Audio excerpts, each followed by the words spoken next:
Is today finally the day that the curse is broken?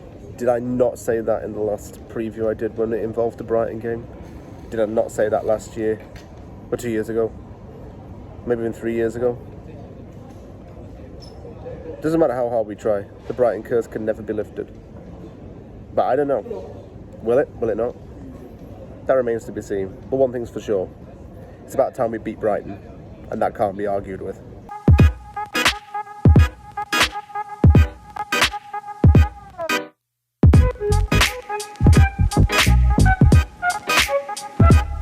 We're 3 games into the season and Brighton versus West Ham has a lot more to it than you think, and let me tell you why.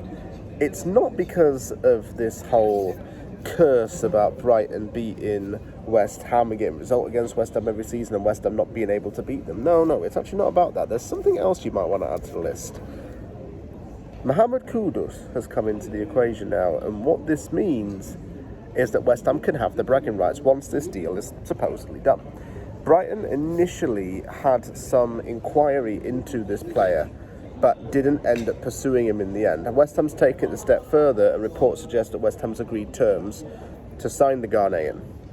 So it could be West Ham rubbing it in to Brighton. You know, it's like that scene in Pirates of the Caribbean where Jack Sparrow's rubbing it in Davy Jones's face. I've got a jar of dirt, I've got a jar of dirt. That kind of thing. It's going to be exactly like that, you know what I'm saying? It'd be funny, in a way, actually.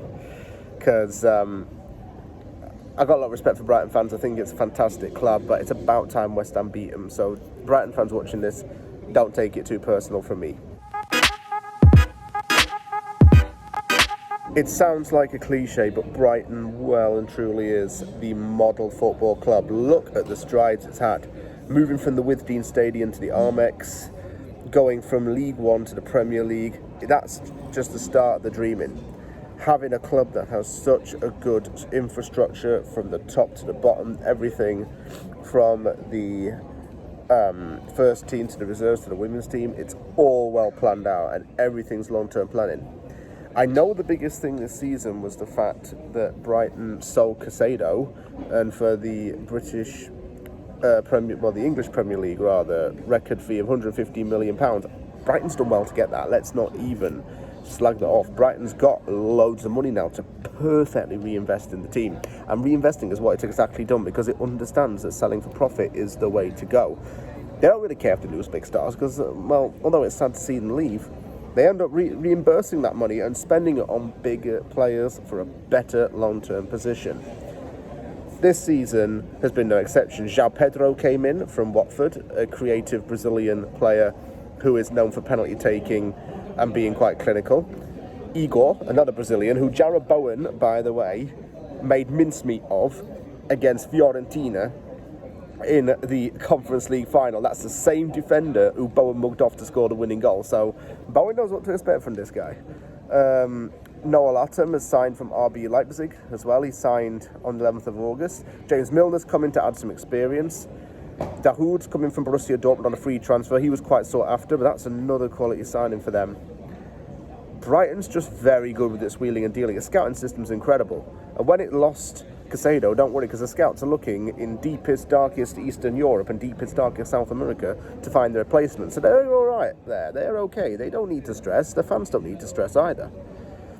And Sissoko out for 4 months is a big blow. He won't be playing against West Ham on Saturday because he's got a very severe lower body injury. It's a shame because Sissoko's scored some absolute bangers. Teenage superstar from Paraguay who was already turning heads. Man, I can't speak highly enough for Brighton. I think they've got great fans in a great location for any footballer to want to live. And they've got the best project to sell out there. Of course, West Ham's trying to build something too, but Brighton's got everything to sell, and it makes the convincing process even easier in that regard. As I look at the team right now, and my notes, wow. So many players to watch out for. Mitoma, obviously. That man is a dribbling machine. He is class.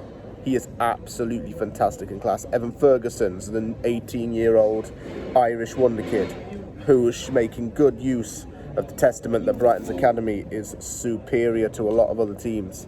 João Pedro was quality for Watford in the Championship. He's going to be quality for Brighton now that he's dug his heels into English football a bit more. Adingra signed as well from Nordsjælland in Denmark. That's a place that's breeding a lot of good players as well. Didn't players like the guy who signed for Lyon, the Ghanaian, Ernest Numua, he's just signed for Lyon for a club record fee, hasn't he? He played for Nordsjælland. That team is breeding a lot of excellent players, man. It's crazy. Pascal Gross is a long-serving veteran of this club. Billy Gilmore's found his feet there. Solly Marsh has 3 goals in 2 games. Estepinion's class left-back, by the way. Class left-back. They lost Cucurella. They got a £17 million replacement. Doesn't bother them. That goes back to what I said. They don't care who they lose because they get someone in that's better in the long run and they have the last laugh. Wow. Just, I could go on all day, really. This team's got so much class in it. And they literally have talent in low places. To put a spin on the Garth Brooks song.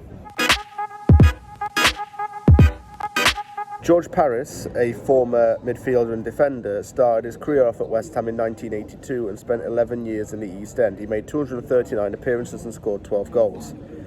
After he left West Ham, he moved to Birmingham City and spent time on loan at Brentford and Bristol City, and even had a small spell at Brighton and Hove Albion.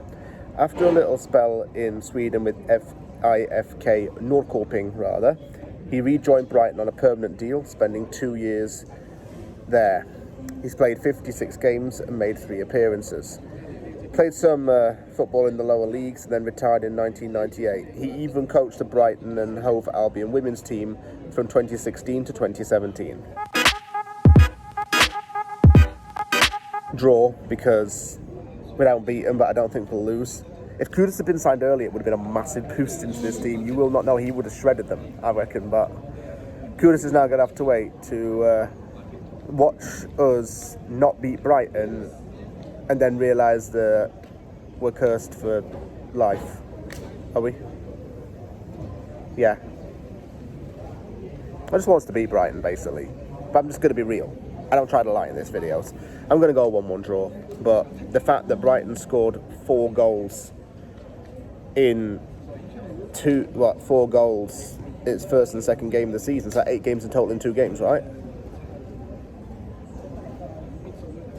Oh yeah, I didn't think about all this stuff when I was actually doing the video. Like, Brighton's scoring like mad. De Zerbi's doing an amazing job because he clearly has that philosophy and vision. But he gels his hair like he's some British high school kid. So,